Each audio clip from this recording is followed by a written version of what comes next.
নমস্কার বন্ধুরা, অকষ্ট কল্পনা ব্লগে আপনাদের সবাইকে স্বাগত জানাই। চলে এলাম আবার একটি নতুন ব্লগ নিয়ে। এখন যাচ্ছি মেয়েকে আনতে টিউশন থেকে। ওর টিউশনের সময় হয়ে গেছে, ছুটির সময় হয়ে গেছে, তো ওকে আনতে যাচ্ছি। ও দেখে আজকে আমাকে ভীষণ সারপ্রাইজ হয়ে যাবে, কেননা আজকে ওকে নিয়ে মেলায় যাব। তো হলদিয়াতে প্রাক রথযাত্রা একটা বিশাল বড় মেলা হচ্ছে, হোর্ডিং দেখেছি। তো চলুন দেখা যাক মেলাটা কেমন। তার আগে ওকে নিয়ে নিই, চলুন। এখানেও টিউশন পড়তে আসে, আগেও আপনারা দেখেছেন, আমি ওকে আনতে এসেছিলাম। তো দেখা যাক, ও ছুটি হয়ে গেছে, ও স্যার ফোন করেছিল। আমার একটু আসতে দেরি হয়ে গেছে। সাধারণত ওর বাবাই আনতে আসে, কিন্তু আজকে আমি এসছি দেখে দেখুন ও চমকে যাবে। প্রথম দিকে দেখছে না, দেখতে থাকুন। এই দেখুন এক্সপ্রেশনটা দেখেছেন, যে মা এসেছে। মা এসেছে মানে এবার কিছু একটা কোথাও একটা যাওয়া হবে। তো চলো যাই। এই যে তিনজন ফ্যামিলি, চলুন। মেয়েকে দেখেছেন কি খুশি, মেলায় যাবে। মেলায় গেলে কিছু না কিছু তাকে একটা কিনতে হবে, তো ভীষণ আনন্দ। চলে এসেছি টাউনশিপে, বিবি ঘোষ অডিটোরিয়ামে। প্রত্যেক বছর মেলাটাই সাইডে পাশের মাঠে হয়, কিন্তু এখন এত বর্ষা তাই মনে হচ্ছে ভেতরে হচ্ছে। তো চলুন, 2 থেকে 4 তারিখ পর্যন্ত মেলা হওয়ার কথা ছিল, তো আজকে 4 তারিখ লাস্ট দিন। এই যে হলদিয়ার বৃহত্তম রথযাত্রা মেলা, প্রাক রথযাত্রা মেলা। এই মেলাটা যখনই হয় প্রচুর বর্ষা হয়।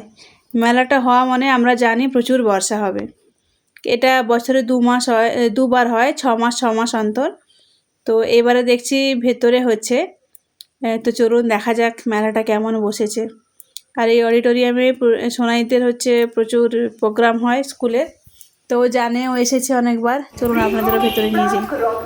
এই হচ্ছে অডিটোরিয়াম, বিবি ঘোষ অডিটোরিয়াম। দেখা যাক ভেতরে কি কি দোকান এসছে, কি কি কেনা যায়। কেন প্রথমবার? জয় জগন্নাথ। এদিকে মেলা আছে, ভেতরে মনে হচ্ছে অনেক দোকান এসেছে। কোনোবারই হয়। তো আমরা ওই গেটটা না দিয়ে, ওই গেটটা দিয়ে না ঢুকে আমরা এই গেটটা দিয়ে যাচ্ছি ঢুকবো বলে।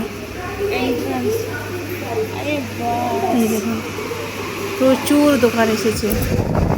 ভিতরটা কি ঠান্ডা, পুরোটা এসি রুম, এসি চালিয়ে দিয়েছে। বাস নিশ্চিন্তে ঘুরুন, কোনো রকম কোনো ঘাম টাম হওয়ার কোনো কিছু নেই, আরামে ঘোরা যাবে। এই দেখুন কত জুয়েলারি এসছে। এখানে ব্যাগের দোকান আছে, অনেক ধরনের ব্যাগ এসছে। কুর্তি তো প্রচুর, কুর্তি শাড়ি এর তো কোনো শেষই নেই, প্রচুর এসছে প্রচুর। আর সব হ্যান্ডমেডের উপরে খুব সুন্দর সুন্দর এসছে।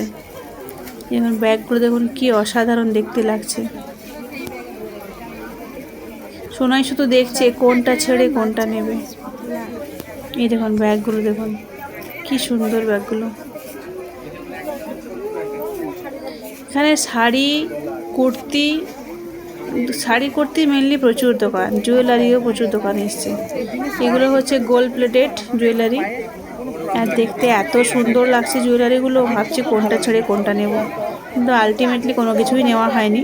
কিন্তু দেখতে ভীষণ ভালো লাগছে, দেখুন খুব সুন্দর লাগছে, তাই না? সোনার জিনিসকে সত্যি হার মানাবে। সোনার জিনিস তো আমরা কিনেও লকারেই রেখে দিই, বাড়িতে রাখতে পারি না ভয়ে, কিন্তু এগুলো কিনলে সব জায়গায় পরে যাওয়া যাবে, আর দেখতে পুরো অরিজিনাল সোনার মতো লাগছে।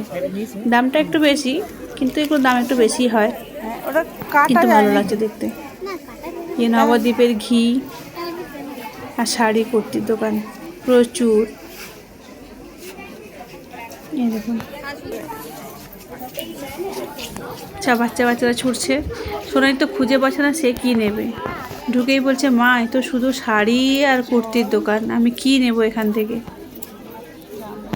আগে যে মেলাগুলো বসতো বাইরে, সেখানে প্রচুর অন্যান্য দোকানও থাকতো, যেমন ধরুন ওদের বাচ্চাদের খেলনা বা চড়ার জন্য কোনো সব যে রাইডসগুলো থাকে সেগুলো, কিন্তু এখানে তো কোনো কিছুই নেই, শুধু শাড়ি কুর্তি গয়না এগুলোই। তো এর মনটা খুব ভারী হয়ে গেছে, কিছু নিতে পারবে না।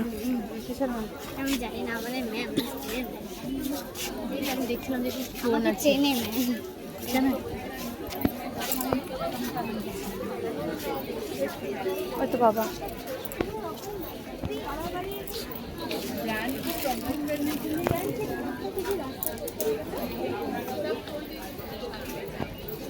3-4টা রো বসেছে, পুরোটাই শুধু শাড়ি, কুর্তি, কুর্তি শাড়ি।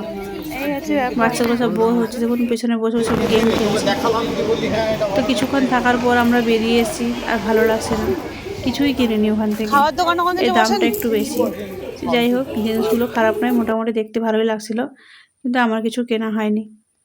তো বেরিয়ে যাচ্ছি এখন। এখন গিয়ে যাব ঘড়ি দোকানে, কেন ওর একটা ঘড়ি নেওয়ার আছে। তো ওখান থেকে ঘড়ি নেব, তারপরে বাড়ি যাব। তো চলুন যাই, টাউনশিপ যাব, টাউনশিপের ঘড়ি দোকানে। অনলাইনে অনেক ঘড়ি দেখলো ও, এমনকি একটা অর্ডারও দিয়েছিল, কিন্তু ডায়ালগুলো এত বড় বড়, তো আবার ফেরত দিতে হয়েছে। তাই দোকানে এলাম। তার আগে মেয়ের কিছু ক্রাফটের জিনিস লাগতো ওর, তো তার জন্য এই দোকানে এসেছি। এখানে কিছু জিনিস নেব ওর জন্য, নিয়ে তারপর যাব। দেখুন, দোকানে এলেই বাবাকে এত বিরক্ত করে, এটা চাই, ওটা চাই, সেটা চাই। বাবার মুখটা দেখেছেন? তো যাই হোক, ঘড়ি টড়ি কিনে, ঘড়ি বলছি, ওর জিনিস কিনে ঘড়ি নিয়ে বাড়ি যাব। নমস্কার।